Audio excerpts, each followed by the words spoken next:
I was 23 when I moved to San Francisco for my first real job out of college. This was summer of 2018, and the rent was insane. I couldn't afford my own place, so I found a roommate situation through a housing app. The apartment was a 2-bedroom in the Mission District, and my roommate was a guy named Derek who worked night shifts as a security guard. Perfect, I thought. Different schedules meant we'd barely see each other. Derek seemed normal when we met. Mid-30s, quiet, kept to himself. He said he worked from 10 p.m. to 6 a.m. most nights, so he'd sleep during the day. I worked a typical 9 to 5, so our paths would rarely cross. He'd already been living in the apartment for 2 years and just needed someone to split the rent. The room he was offering was furnished, utilities included, move-in ready. I signed the lease that week. The first month was fine. I'd leave for work in the morning while Derek was sleeping. I'd come home in the evening, have the place to myself, go to bed around 11. Derek would leave for work shortly after. We'd occasionally pass each other with a quick greeting, but mostly we lived separate lives under the same roof. It was the ideal roommate situation for someone who valued privacy. Then I started noticing small things. Items in my room would be moved slightly. Nothing major, just little changes. A book I'd left on my nightstand would be on my desk. Clothes I'd laid out would be folded differently. My laptop would be closed when I was certain I'd left it open. At first, I thought I was misremembering. I was stressed with the new job, working long hours. Maybe I was just forgetting where I'd put things. But the incidents became more frequent and harder to dismiss. One morning, I woke up and found my bedroom door open. I always closed it before bed, always. I was certain of that. I asked Derek about it when I saw him that evening. He said he hadn't touched my door. Maybe I'd forgotten to close it fully, and it had swung open. Possible, but it didn't feel right. Then I found a glass of water on my nightstand that I hadn't put there. It was half empty, with a small ring of condensation on the wood. I never brought water to my nightstand. I always used a reusable bottle that I kept on my desk. I asked Derek again. He seemed annoyed, said he definitely hadn't been in my room, suggested maybe I was sleepwalking or something. I started to feel paranoid. Was I losing my mind? Was the stress of the new job making me forget things? I decided to test it. Before bed, I arranged items on my desk in a very specific pattern. A pen perpendicular to my notebook, a coffee mug exactly 2 inches from the edge, my phone charger coiled in a precise circle. I took a photo of the arrangement with my phone, time-stamped. The next morning, everything had been moved. The pen was at a different angle. The mug was closer to the edge. The charger was uncoiled slightly. I compared it to my photo. Definite changes. Someone had been in my room while I was sleeping. And since Derek was supposed to be at work during the night, it had to be happening during the day while I was at work. Except Derek should be sleeping then. I set up my laptop to record video while I was gone. I angled it on my desk facing my door, set it to record continuously, and left for work. When I got home, I checked the footage. For hours, nothing happened. Then, around 2 p.m., my door slowly opened. Derek entered my room. He looked around carefully, like he was checking to make sure I wasn't there. Then he walked over to my bed and just stood there, looking down at where I slept at night. He stood there for almost 5 minutes, just staring at my bed. Then he walked to my dresser and opened the top drawer. He went through my clothes, slowly, methodically, picking up items and examining them. He held up one of my shirts and pressed it to his face. I felt sick watching it. He went through several drawers, touching my belongings. Then he walked to my desk and looked at my laptop. For a terrifying moment, I thought he'd realize it was recording. But he just glanced at it and walked away. Before leaving my room, he adjusted a few items on my desk, moving things slightly, just enough that I'd notice but maybe doubt myself. Then he left, closing the door behind him. I watched the rest of the footage. He came back 2 more times that afternoon. Each visit, he'd spend several minutes in my room, looking through my things, standing by my bed, touching my belongings. I felt violated and terrified. This man I barely knew had been entering my room regularly, going through my private possessions, standing over where I slept. The thought of all the nights I'd been sleeping while he was supposedly at work wondering if he'd actually been home sometimes. In my room, watching me sleep. I felt nauseous. I couldn't confront him. I was scared of what he might do if he knew I'd caught him. I needed to get out safely. I called my parents, explained the situation, sent them the video. My dad drove up from San Jose that night. While Derek was supposedly at work, we quickly packed my essentials. I left most of my furniture but took everything personal. We were out within 2 hours. I called the landlord the next day, explained what happened, sent the video evidence. The landlord was horrified and said I could break the lease without penalty. He also said he'd be terminating Derek's lease and starting eviction proceedings. I filed a police report, though the officer said it would be hard to charge Derek with anything beyond trespassing, since it was his apartment too, and nothing was stolen. Still, I wanted it documented. I later found out from the landlord that Derek hadn't been working night shifts at all. He'd been fired from his security job 6 months before I moved in, but had lied about it to seem normal. He'd been living off savings and unemployment, staying in the apartment most of the time. All those nights I thought, I was alone, he'd been there. In his room, or possibly in mine, the landlord found disturbing items when cleaning out Derek's room after the eviction. Notebooks with writings about me, photos he'd taken of me without my knowledge, items he'd stolen from my room that I hadn't even realized were missing. Police investigated further based on this new evidence. They discovered Derek had a history of this behavior. He'd been evicted from 2 previous apartments for similar reasons. Roommates complaining about him entering their rooms, going through their things. One previous roommate had gotten a restraining order against him. He'd moved to a new city each time, changed his story, found new victims. I'd just been the latest. Derek was eventually charged with stalking and harassment. He took a plea deal, got probation and mandatory psychiatric treatment, and was ordered to stay away from me. I moved into a studio apartment, living alone, paying more than I could afford, but it was worth it for the peace of mind. I installed a lock on the inside of my door, even though I lived alone. I still do that in every place I've lived since. I can't sleep without it. I'm 28 now. 5 years have passed since I lived with Derek. I still have nightmares about waking up and finding him standing over my bed, watching me sleep. About all the times he went through my belongings, touched my clothes, invaded my privacy. I learned that roommate horror stories aren't always about noise complaints or dirty dishes. Sometimes they're about discovering the person you're living with has been violating your space in ways you never imagined. And sometimes the scariest thing isn't what you see.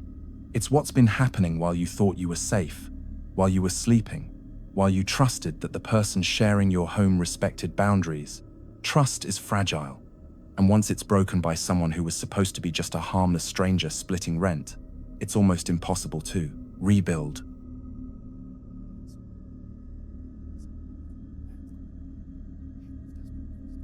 I was 25 when I moved to Austin for graduate school.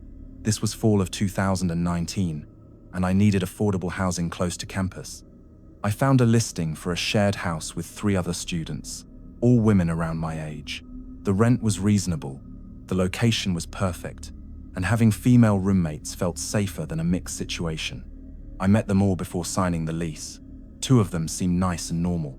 The third, Melissa, was a bit intense, but I figured she was just particular about keeping the place clean.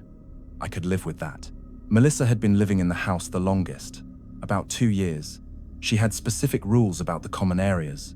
No shoes inside, dishes washed immediately after use, trash taken out every night, weekly cleaning schedules strictly enforced.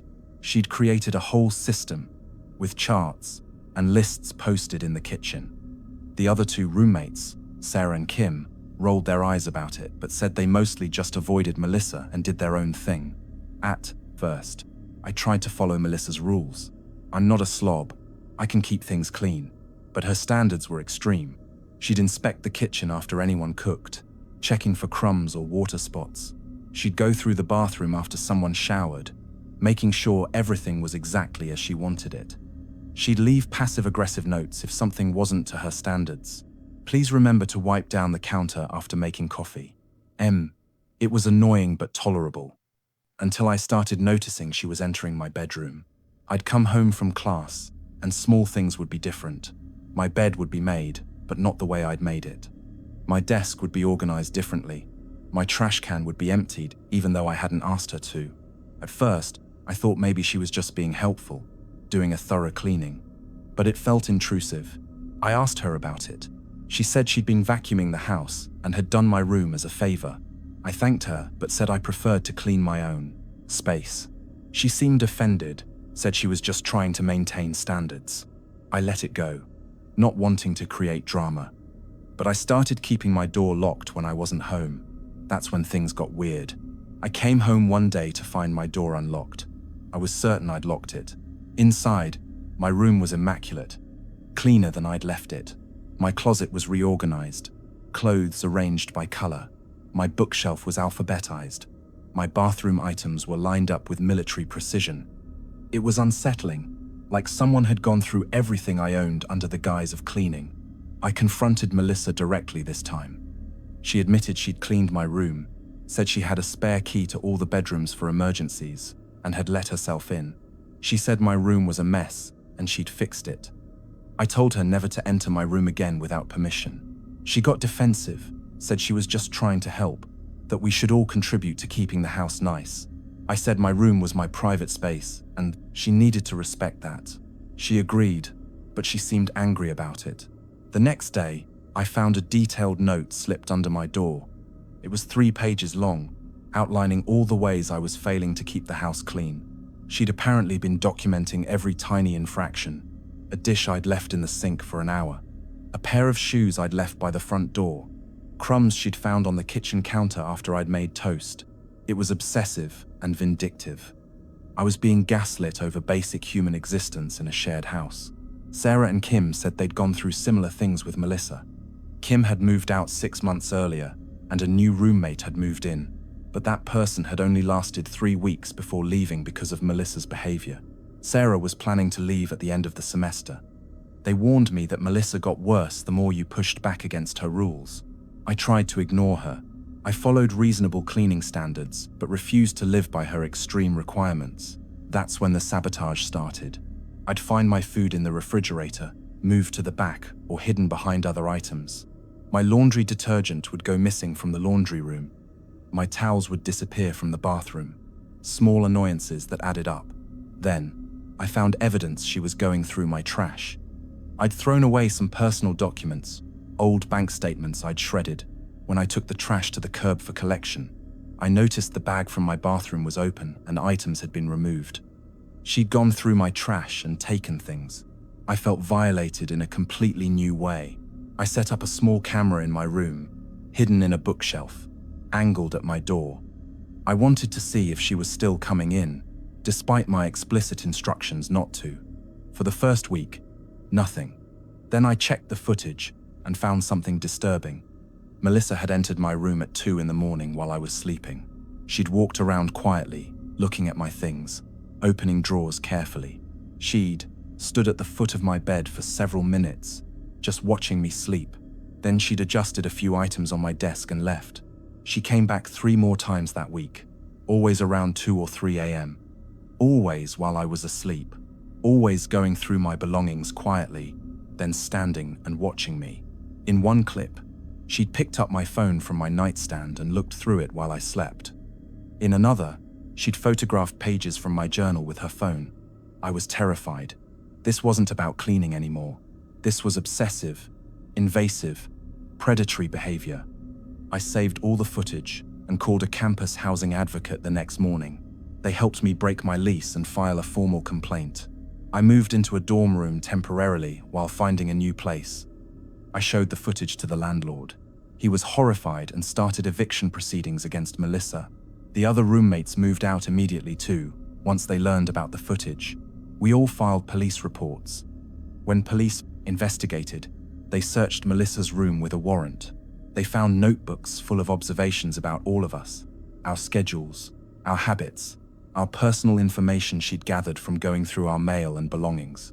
She had photos of us sleeping, taken over months. She'd been systematically invading all of our privacy under the cover of being a clean freak. Melissa was arrested and charged with stalking, burglary, and invasion of privacy. The psychological evaluation ordered by the court revealed she had severe OCD, mixed with controlling and obsessive tendencies that had escalated to stalking behavior. She'd been living with roommates for years, using cleaning as an excuse to access their private spaces and lives. Each time roommates pushed back, her behavior had gotten worse, more invasive. She took a plea deal, got probation, and mandatory psychiatric treatment. But the damage was done to all of us who'd lived with her. I learned that some people use normal roommate, dynamics, cleaning, shared responsibilities, as cover for much darker behavior. What looks like someone being particular or annoying can actually be someone grooming you to accept boundary violations. And sometimes the person who seems most concerned with order and control is actually the most chaotic and dangerous person in the house. I'm 30 now.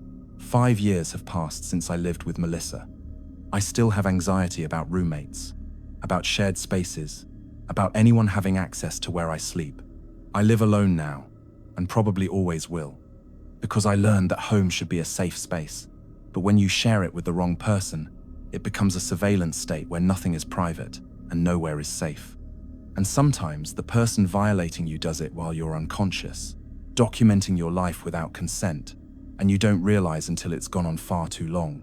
Trust is a luxury in shared housing, and once it's gone, you can't live with that person anymore. You can only escape and hope they don't follow.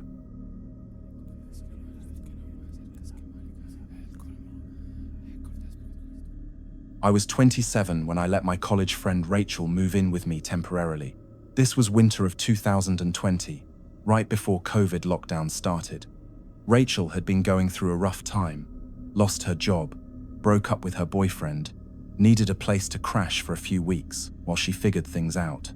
We'd been close in college, hadn't seen much of each other in the years since, but I wanted to help.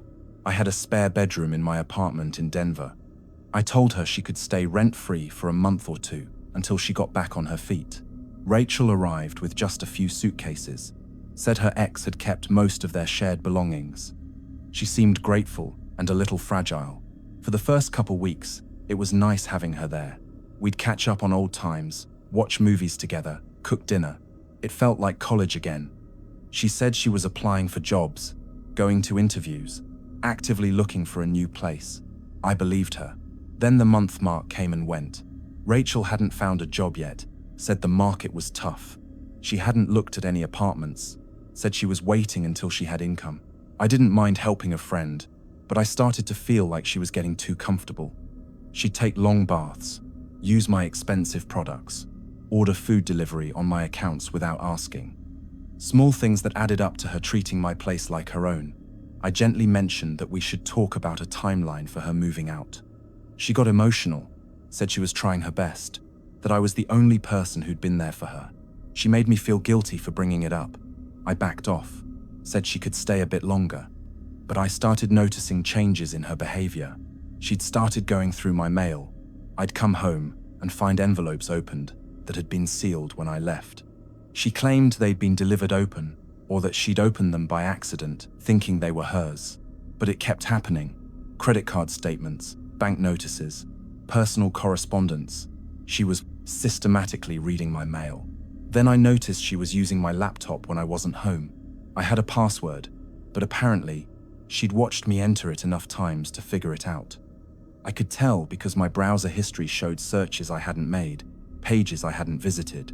She'd been going through my emails, my social media, my files. When I confronted her, she denied it completely, said I must be mistaken. But I knew what I'd seen. I changed all my passwords and started keeping my laptop with me at all times. Rachel became distant and moody. She'd spend hours in her room with the door closed. I'd hear her on phone calls, but when I'd ask who she was talking to, she'd be vague. Just a friend. Nobody you know. Then money started disappearing from my wallet. Never large amounts, just $20 or $40 at a time. Enough that I'd noticed but couldn't be certain it wasn't me forgetting how much I'd had. I started keeping track more carefully. It was definitely being taken. I kept my wallet in my purse, in my locked bedroom. She was somehow accessing my room while I was gone. I installed a lock on my bedroom door that required a key I kept with me always. Rachel noticed and asked why I felt the need to lock my door in my own apartment. I said I valued my privacy. She seemed hurt but didn't push it. That night, I heard her trying my door handle, testing if it was really locked. When I called out asking if she needed something, she claimed she'd been sleepwalking and didn't remember. COVID lockdown started shortly after. Suddenly, we were both home all the time. Rachel still hadn't found a job, and now the market had completely collapsed. She said she'd applied for unemployment, but the system was overwhelmed. She had no income, no prospects, and nowhere to go. I felt trapped.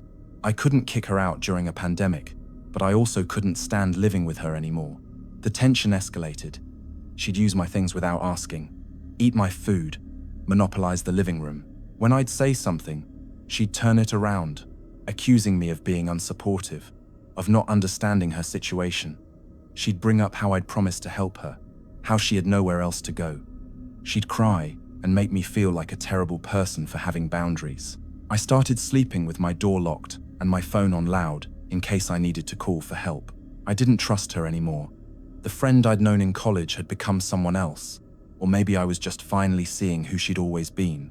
One night, around 3 a.m., I woke up to the sound of my door handle being tried again. Over and over, quietly, persistently. Someone was trying to get into my locked room while I was sleeping. I turned on my light. The handle immediately stopped moving. I called out asking who was there. No answer. I opened my door carefully. Rachel was in the hallway, in her pajamas, pretending to be heading to the bathroom. She acted like nothing had happened. I knew she'd been trying to get into my room. But why? What was she planning to do? The next morning, I noticed my spare key to my bedroom door was missing from where I'd hidden it in the kitchen. She'd found it and taken it. I'd had it hidden in a drawer, covered by other items. She'd been searching my apartment, going through everything systematically, looking for ways to access my space. I felt sick. I called a locksmith and had the bedroom lock changed that same day. I told him to give me the only keys. Rachel watched from the living room, her face unreadable. After he left, she asked me directly what I was so afraid of. I told her I wasn't comfortable with her anymore, that I needed her to find another place to stay. She refused, said she had nowhere to go, that I couldn't legally evict her during a pandemic, that she had tenant rights, even though she'd never paid rent. She was right. The eviction moratorium meant I couldn't force her out legally. I was stuck with her. She knew it and used it against me. She became openly hostile, taking over more of the apartment, treating me like the guest in my own home. She'd blast music late at night, leave messes everywhere, make my life miserable because she could. I finally broke down and called my parents. They helped me hire a lawyer who specialized in tenant disputes. We found a legal pathway to have her removed based on her behavior, the mail tampering, the theft from my wallet, the attempted unauthorized entry to my bedroom. We documented everything, got statements, built a case. It took 3 months. When the constable finally served her with the order to vacate, Rachel became vicious. She screamed at me, blamed me for ruining her life, said I'd been a terrible friend. She said she'd make sure everyone we knew heard her side of the story. She followed through on that threat, posting on social media about how I'd kicked her out during a pandemic, painting herself as the victim and me as heartless. Some people believed her. Mutual friends stopped talking to me. She left, but not without causing damage first. I found that she'd destroyed things in her room before leaving. Holes punched in walls, carpet damaged, property I'd loaned her broken. She'd also taken items from my apartment, things I couldn't prove she'd taken, but that were definitely missing. Electronics, clothes, jewelry. I filed a police report, but nothing came of it. The worst part came later. I learned from a mutual friend that Rachel had been talking about me for months before she even asked to move in. She'd planned it. She'd known I had a spare room and had deliberately created a situation where she'd need a place to stay. She'd broken up with her boyfriend intentionally, quit her job, eliminated her own housing. She'd manipulated the entire situation to move in with me. The mutual friend didn't know why, just that Rachel had seemed obsessed with the idea of living with me, of being part of my life. Looking back, all those times she'd gone through my things, read my mail, accessed my computer, She'd been learning about my life, my finances, my relationships, my passwords, my routines. She'd been systematically gathering information about me for reasons I still don't fully understand. Maybe she was planning to steal my identity. Maybe she had some delusional idea about our friendship. Maybe she just wanted control over someone. I'll never know for certain. I'm 32 now. 5 years have passed since Rachel lived with me. I haven't spoken to her since she left, and I've blocked her on every platform. Some mutual friends eventually learned the truth when she tried similar manipulations with them. Her pattern became clear: find a vulnerable friend, move in under false pretenses, exploit them until forced out, then move to the next victim. I learned that friendship can be weaponized, that sometimes the person asking for help is actually running a con, that someone you think you know can become a stranger who invades your life and privacy in ways that leave lasting trauma. I'll never let someone move in with me again, friend or not. The risk is too high. Because I learned that home invasion doesn't always mean someone breaking in from outside. Sometimes it means inviting someone in, trusting them, and discovering too late that they never intended to leave. And sometimes the most dangerous roommate is the one who pretends to be your friend while systematically violating every boundary you have. Trust is earned, not owed. And some people will take your trust and use it to destroy your sense of safety in your own home.